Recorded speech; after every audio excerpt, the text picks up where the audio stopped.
Merci pour votre fidélité au programme de la 7TV. Mesdames et messieurs, il est 13h. Bonjour, bienvenue dans ce journal. À la une de cette édition, le frappe en croisade contre l'article 254 du Code pénal. Selon le mouvement, le recours systématique du procureur à cet article traduit une volonté d'intimidation et des restrictions du débat public. Il appelle alors à inscrire son abrogation dans les priorités législatives. Il a également pointé du doigt le rôle du procureur de la République. Et puis, Pape Malick Ndour, pendant ce temps, s'attaque à l'endettement du gouvernement à une vitesse, selon lui, inquiétante. Il hausse également le ton pour réclamer une transparence sur l'usage des 9 000 milliards de dettes déjà contractées jusque-là. Et enfin, cette terrible nouvelle à l'international, crash ce jeudi matin d'un Boeing 787 de la compagnie aérienne Air India après son décollage à l'aéroport. Aucun survivant n'a été répertorié selon la police locale. 242 personnes étaient à bord. Voilà tout pour l'essentiel des titres. Le développement, c'est tout de suite.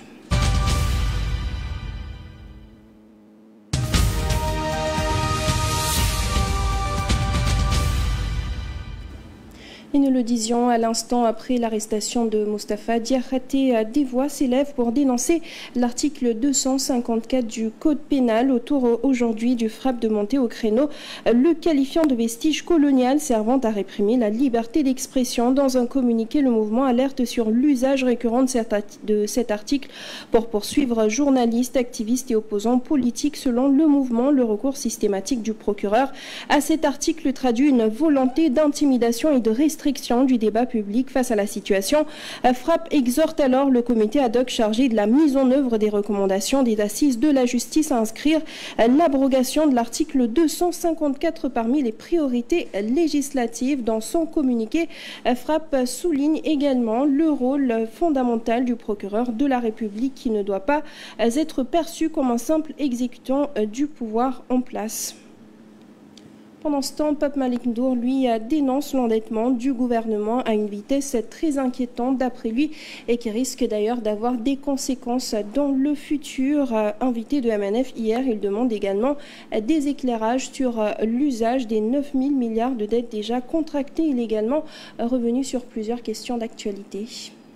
D'abord, sur le placement sous mandat de dépôt de Moustapha Diakhaté, Pape Malick Ndour juge absurde les raisons derrière l'arrestation de l'ancien député. Il n'a rien dit de plus grave que ce que les détracteurs de Macky Sall disaient. Il a seulement donné son avis sur le protocole de l'État. Je trouve trop léger le motif de son arrestation. La prétendue candidature de Macky Sall à la tête de l'ONU fait aussi partie des sujets débattus lors de sa face-à-face avec MNF. L'ancien ministre de la Jeunesse déplore le raffut autour de cette affaire. Quand j'ai vu le ministre des Affaires étrangères... Quand j'ai vu le ministre des Affaires étrangères sur la base de simples rumeurs se permettre d'engager sa responsabilité et à la limite la responsabilité de l'État du Sénégal, elle qui récemment est sortie publiquement pour défendre un insulteur qui a osé insulter un ancien chef de l'État. À mon avis, elle devait soit défendre cette candidature qui jusqu'ici n'est qu'une rumeur, ou soit se taire. Sur la participation de certains membres de l'Alliance pour la République au dialogue national, Pape Malick Ndour révèle que certains ont pris part à ces concertations en tant que maire de capitale régionale. La position du parti a été très claire. La position du parti a été très claire. Ceux qui ont respecté le mot d'ordre n'y sont pas allés.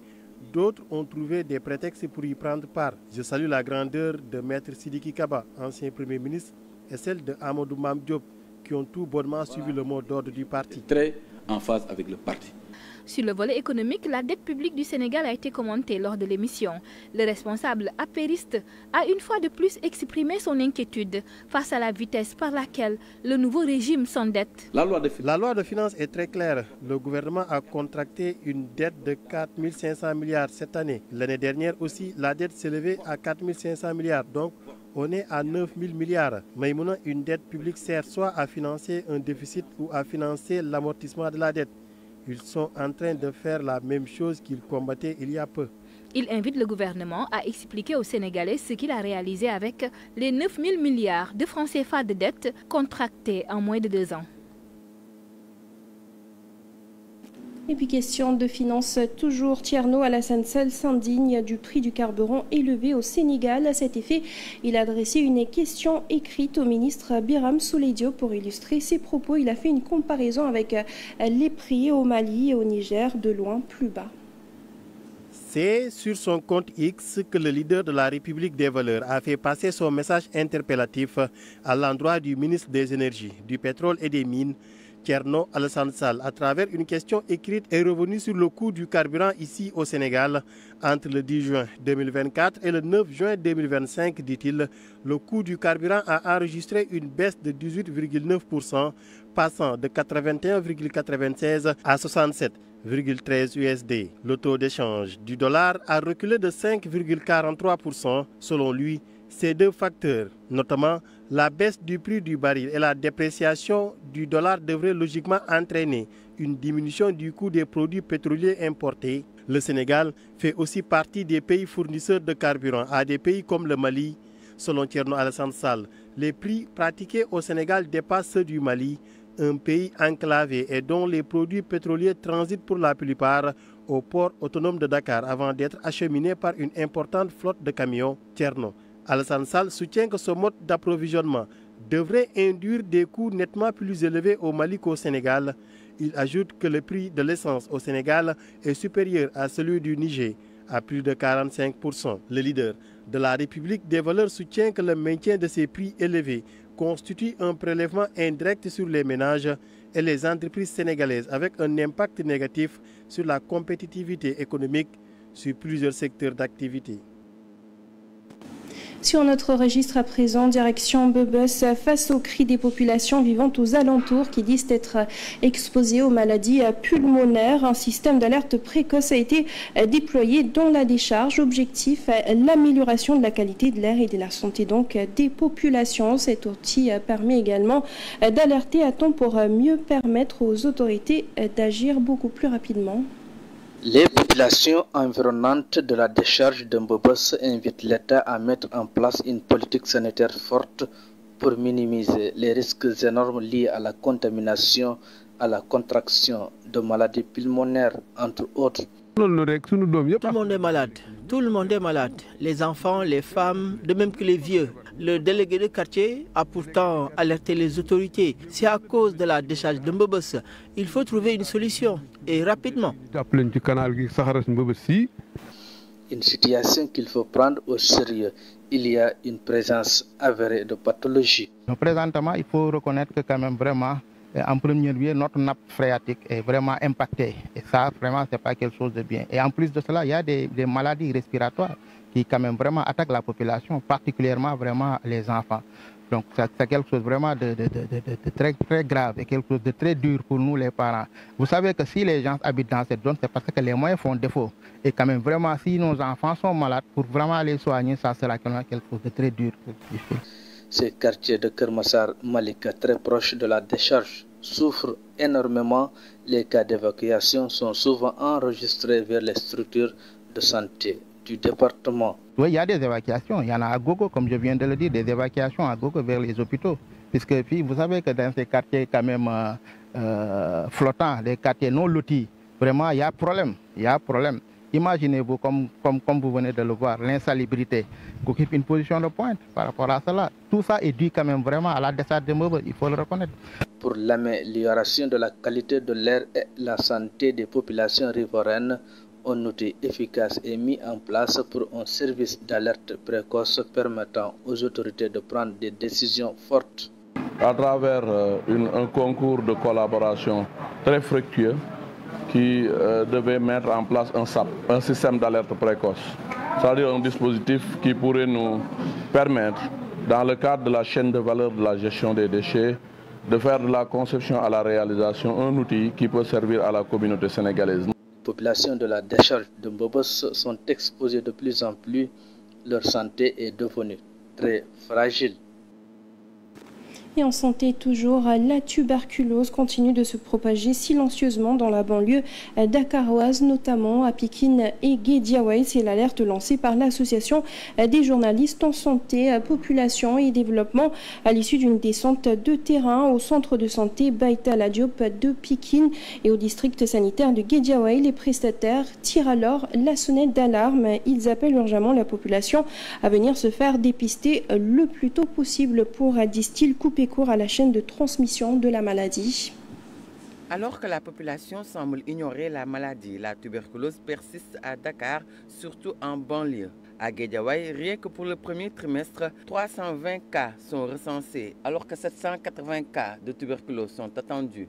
La situation de la tuberculose au niveau de Guédiawaye est vraiment alarmante. Comme on l'appelle, donc une zone de forte charge. Donc Guédiawaye fait partie des zones où la tuberculose sévit et demeure un fléau. Donc il faut combattre par tous les moyens. La stratégie qu'on développe, c'est des activités de sensibilisation au niveau communautaire, donc de recherche de cas présumés de tuberculose, c'est-à-dire des gens qui présentent des signes de la tuberculose. Donc comme nous le savons tous, le taux de plus de 15 jours est l'un des signes que nous cherchons. La banlieue dakaroise reste un terrain propice au développement de la tuberculose. Tous les facteurs favorisants, comme la promiscuité, s'y donnent rendez-vous. Je pense que c'est la promiscuité. Il y a aussi le stress qui est un facteur favorisant. Vous savez, tout le monde est stressé. Il y a aussi les fumeurs, la cigarette qui est un facteur favorisant. Vous savez, ici à Pikine, il y a les alcooliques, vous m'excusez, mais c'est la réalité. Il y a les alcooliques, il y a les fumeurs et tout ça, c'est des facteurs favorisants. Le Sénégal espère éliminer la tuberculose en 2030. Toutefois, dans les zones de forte charge de la maladie, comme la banlieue, il est nécessaire d'intensifier les stratégies et surtout le dépistage. Bon, d'ici 2030, on doit essayer d'éliminer la tuberculose au niveau du Sénégal. Bon, là, il faudra beaucoup de stratégies qu'on doit faire au niveau de... Si c'est à Guédiawaye, il y aura des stratégies qu'on va essayer de développer, c'est-à-dire les visites à domicile, faire de toute sorte que dépister tous les patients, surtout.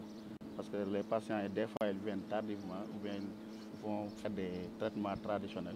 C'est ça qui peut nous retarder dans la prise en charge. Au Sénégal, les chiffres de 2024 ont révélé une incidence de 110 cas pour 100 000 habitants, soit environ 20 000 cas attendus. Le dépistage et la prise en charge de la tuberculose chez l'enfant restent aussi un défi. Pendant ce temps, sur les marchés, une autre crise inquiète les consommateurs. Les vendeuses et marailleurs alertent sur une rareté inquiétante du poisson. Tout juste après la tabaski, la pénurie serait due à l'absence temporaire des pêcheurs partis en famille pour la fête. Une situation qui pourrait provoquer une flambée des prix dans les jours à venir. Le poisson se fait rare ces derniers temps. Au marché Soumbédioune, les quelques vendeuses présentes sur place peinent à s'en procurer. Je viens d'arriver mais je n'ai pas trouvé de poisson. Il n'y a rien, mais on espère que d'ici la fin de semaine, il y en aura. Le pays est en crise. Les pêcheurs restaient en mer pendant un mois, mais maintenant, ce n'est plus le cas parce qu'il n'y a plus de poissons. Presque toutes les pirogues sont acquises. L'effet de la tabaski se fait encore sentir chez les pêcheurs. La plupart des pêcheurs, ils sont rentrés pour passer la fête en famille. Ils n'ont pas encore repris. Mais peut-être la semaine prochaine, ce sera le cas. Sans eux, on n'aura pas de poissons. Les quelques poissons entre leurs mains ont été conservés avant la fête. Du côté des marailleurs, la situation est quasiment la même. Ils sont obligés de faire avec le peu dont ils disposent. On en trouve en faible quantité. C'est de gros poissons que nous avons ici et ils nous viennent de Yarar. C'est normal aussi que le prix flambe. Cependant, l'activité pourrait retrouver un nouveau souffle avec l'arrivée prochaine de la saison des pluies. On est actuellement à la fin de l'hiver et le début de la saison des pluies. C'est à cette période que la pêche est plus prolifique parce qu'il y a beaucoup de poissons. Mais en attendant, les poches commencent à se vider car s'il n'y a pas de marchandises, il n'y aura pas de vente. Direction Cap-Gay dans le département de Kébémer. L'accès routier reste un défi pour les autorités, reste un défi pour les populations, excusez-moi, et les autorités sont interpellées. En effet, le maire Baïdam Gay appelle à la réhabilitation urgente des 13 km de pistes en latérite entre Ndandé et Cap-Gay, devenu un frein au développement et à la mobilité. Une doléance forte exprimée à l'approche du Gamou prochain. La piste puisse avoir un impact économique au niveau de la commune. Mais actuellement, avec l'état de la piste, nous notons l'état de délabrement, on peut dire cela. Raison pour laquelle on a dressé des demandes pour l'amélioration des conditions. Mais la seule doléance et l'unique doléance que l'on a, c'est le bitumage de la piste. Parce qu'actuellement, le maire l'a dit tout à l'heure, avec toute la fécondation des activités agricoles que l'on note au niveau de la commune, avec toute aussi, l'activité est en train de galoper. Et on n'a pas de chambre froide, mais tout cela repose sur l'enclavement. C'est-à-dire l'enclavement, c'est le problème de la commune. Donc avec le bitumage de la piste, ça va régler non seulement le problème économique de la commune, mais ça va permettre à la commune une ouverture et aussi le développement social. Parce qu'on parle de marché, on parle de chambre froide, mais sans piste, donc tout cela, on ne peut pas le réaliser. Et ça freine aussi l'objectif ou bien les missions de la commune. Parce qu'on a des documents de planification. On a des documents de planification, on a des projets de fermes agricoles, des périmètres maraîchers, mais sans la piste, donc ça freine tout. On termine avec cette triste nouvelle à l'international. Un vol de la compagnie aérienne Air India reliant Ahmedabad à Londres s'est écrasé peu après 8h temps universel ce jeudi. L'avion impliqué est un Boeing 787 avec 242 passagers à bord qui devait rallier l'aéroport londonien de Gatwick. Et il n'y a aucun survivant selon le chef de la police d'Ahmedabad. Le trafic est suspendu dans cet aéroport et Boeing dit de son côté réunir des informations supplémentaires pour tenter de comprendre ce qui a pu se passer pour l'appareil, son pilote et les passagers. Le Boeing 787 est un long courrier entré en service en 2011. Il s'agirait donc du premier crash pour ce type d'appareil. Et sur cette triste note, nous passons tout de suite à la revue de presse. Bonjour. La tournée économique que le chef de l'État va entamer ce jeudi dans le nord du Sénégal et l'actualité politico-judiciaire sont les sujets les plus en vue dans la livraison du jour de la presse quotidienne. Concernant la tournée de Bassirou Diomaye Faye dans la région de Saint-Louis, Le Soleil parle d'une visite de suivi et d'évaluation qui permettra au président de la République de s'enquérir de l'état d'avancement des projets structurants initiés par le gouvernement dans cette partie du pays. Une tournée présidentielle très attendue par les paysans et des industriels qui expriment leurs attentes. Diomaye Singe Macky affiche sur le même sujet le quotidien L'As. En attendant de voir le format de la visite, le président Bassirou Diomaye Faye semble marcher sur les pas de Macky Sall, estime le quotidien L'As, en allusion au fait que Macky Sall avait coutume de faire des tournées économiques par lesquelles il tâtait le pouls du pays. L'As rappelle que du temps de Macky Sall, les tournées économiques du chef de l'État se transformaient souvent en des meetings politiques avec des responsables qui battaient le rappel des troupes allant jusqu'à dévier le sens économique des dites tournées. Sur un autre sujet, le journal Le Quotidien s'intéresse au sujet des procédures judiciaires. La justice sans vitesse, titre à ce propos le journal dont la manchette est illustrée par des photos de personnalités principalement politiques qui ont actuellement maille à partir avec la justice. Il s'agit notamment de l'ancienne ministre des Mines et de la Géologie Sophie Gladima, de l'ex-député Moustapha Diakhaté et du député Farba Ngom, parmi d'autres figures importantes du régime de l'ancien président Macky Sall. Le quotidien nous informe que Moustapha Diakhaté, qui oppose son mutisme aux enquêteurs, sera jugé mercredi. Ce que confirme Source A qui nous dit que Moustapha Diakhaté sera jugé en flagrant délit le 18 juin prochain. Mais l'ex-patron du groupe parlementaire Benno Bokk Yakaar, emprisonné pour le délit d'offense au chef de l'État, risque une condamnation allant jusqu'à 2 ans de prison ferme et une amende pouvant atteindre 1 500 000 francs CFA, renseigne Source A. Le cas de Moustapha Diakhaté Diakhaté installe d'ailleurs la polémique sur les lois liberticides. Et Walf Quotidien s'intéresse à ce sujet en fouillant les articles 80 et 254 considérés comme armes de destruction massive. D'ailleurs, Walf Quotidien interroge Jean-Charles Biagui, enseignant-chercheur en sciences politiques, qui pense d'ailleurs que le délit d'offense au chef de l'État est anarchique. Sud Quotidien considère que ce délit est un serpent de mer de la liberté d'expression. Il refait surface avec fracas, réveillé par l'incarcération de Moustapha Diakhaté, une affaire qui ravive, selon le journal, un débat juridique et politique que l'on croyait enterré. D'ailleurs, selon la Tribune, l'emprisonnement de Moustapha Diakhaté pour le délit d'offense au chef de l'État met Seydi Gassama dans tous ses états. Les défenseurs des droits humains déclarent que le délit d'offense au chef de l'État doit être supprimé. Toujours dans Walf Quotidien, le collectif Nyolang estime que cette arrestation de Moustapha Diakhaté confirme une tendance inquiétante, celle d'un usage abusif du droit pénal pour faire taire les voix dissidentes.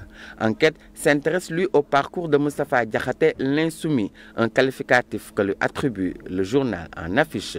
L'Observateur revient sur le cas de Sophie Gladima, entendue hier pour la première fois après avoir été placée sous mandat de dépôt le 21 mai dernier. Assistée de sa défense, l'ancienne ministre a rejeté les accusations et clamé son innocence dans cette affaire supposée de détournement de deniers publics du fonds Force Covid, ajoute cette publication. L'Obs signale par ailleurs que le député et maire des Agnam, Farba Ngom, détenu depuis le 27 février dernier, inquiète ses avocats en raison de son état de santé, ce qui l'a contraint à suspendre ses visites qui attiraient les foules massives devant la prison de Rebeuss.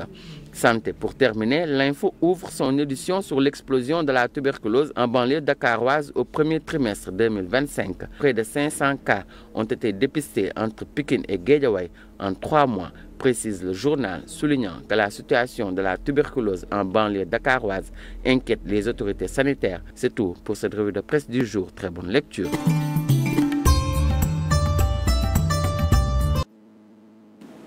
Et c'est la fin de ce journal. Merci à vous de l'avoir suivi. À 14h, comme toujours, vous avez le Wolof. Merci, bonne suite de programme sur la 7 TV.